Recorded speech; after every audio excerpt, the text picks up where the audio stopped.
안녕하세요. 백발마녀 조우변입니다. 제가 오랜 기간 동안 이혼 상담, 이혼 소송 많이 했습니다. 그러다가 보니까 그런 생각이 들더라고요. 불행한 가정 때문에 힘든 분들은 기간이 오래되면은 몸과 마음이 병이 드는구나 라고 하는 거를 제가 발견했어요.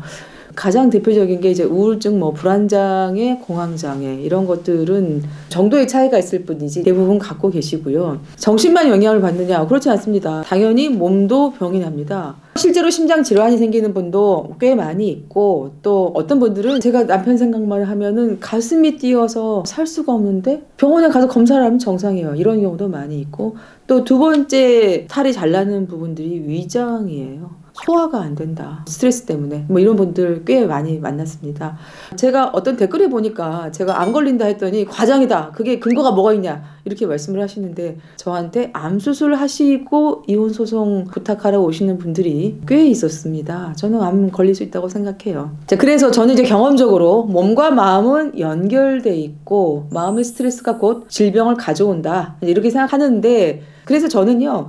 불행한 결혼생활 오래 하시는 분들한테 심신을 치료하시라. 정신과도 다니시고 상담도 받고 약도 먹고 여행도 가고 좀 노시고 이러세요. 이렇게 내가 말씀을 드리면 저 괜찮아요. 원래 인생이 그런 거 아니에요. 인생이 다 힘든 거지 뭐. 그리고 어떤 분은 심지어 내가 더 잘해야 되는데 약하고 더 못나서 자꾸 아프고 이혼도 하게 되고 하면서 막 자기를 자책하세요. 저는 이런 자책하시는 분들 보면 너무 안타깝습니다. 자기가 이겨낼 수 없는 스트레스를 받으면 병이 나는 게 당연한데 왜 그게 자기를 책망해야 될 일이죠? 자, 그래서 불행한 결혼 생활을 하면서도 나는 괜찮다고 생각하시는 분들, 내지는 괜찮아야만 한다. 괜찮지 않은 거는 내 잘못이다. 이렇게 생각하시는 분들을 위해서 제가 읽었던 책 하나 소개시켜 드리려고 그래요.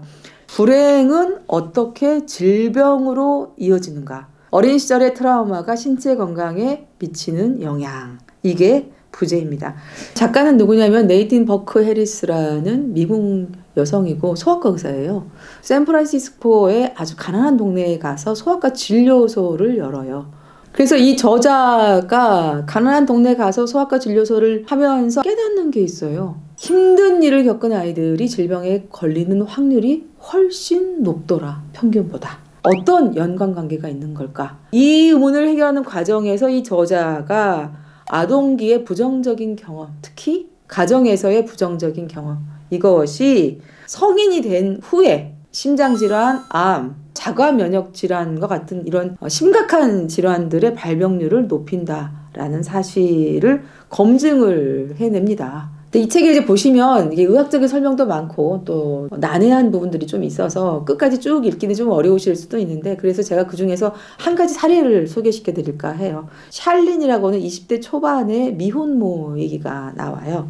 샬린의 경우에는 어린 시절에 엄마가 자살을 했고 그 다음에 엄마가 죽은 다음에는 이모와 살았는데 결혼을 안 한 상태에서 아이를 임신했겠죠. 그러니까 임신한 사실을 알고 이제 이모가 막 혼을 내고 온갖 저주와 욕설을 퍼부었겠죠. 그러니까 아이 아빠가 또 헤어지게 되고 그래서 혼자서 딸을 낳았는데 이 딸이 1.36kg짜리 미숙아예요. 그래서 이 미숙아를 키우느라고 여러 가지 힘든 과정을 겪는데 대표적으로 불면 그리고 둘이 또 굉장히 많이 아파요. 그래서 이 환자를 돕기 위해서 이 저자와 이제 그 소아과 진료센터의 의사들이 협력을 해서 여러 가지 진전이 있었는데 이게 그만 아이 아빠가 돌아온 거예요. 돌아와서 다시 이 애기 엄마 샬린을 때립니다. 그러니까 샬린의 상태가 급격하게 다시 확 나빠지는 그런 일화가 나와요. 저는 이게 바로 이 일화가 불행한 결혼이 신체에 어떤 영향을 미치는가를 굉장히 잘 보여주는 예라고 생각을 합니다.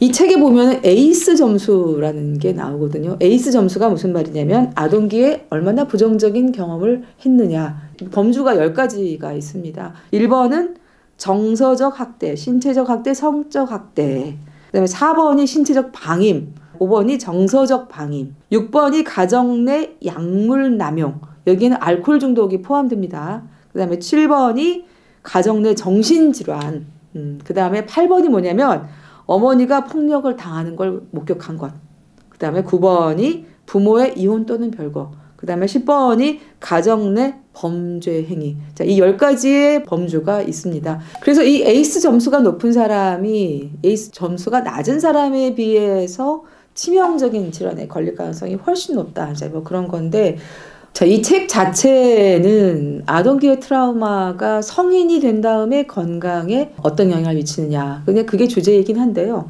저는 아동기만이 아니라 어른이 돼서 생긴 트라우마도 마찬가지가 아닐까 싶거든요. 그래서요, 여러분들이 불행한 결혼 생활을 해서 내가 몸과 마음이 아프다, 힘들다. 그거는 내가 못나서, 내가 약해서 불행을 극복을 못하는 거다. 이런 식으로 생각하지 않으셨으면 좋겠어요. 오늘도 힘든 결혼 생활의 스트레스를 꿋꿋하게 버티고 사시는 여러분들 참 장한 거예요. 이 노력하는 자신을요, 칭찬해 주시고 불행으로 힘들어하는 몸과 마음을 좀 보듬어 주세요. 도움이 되셨을까요?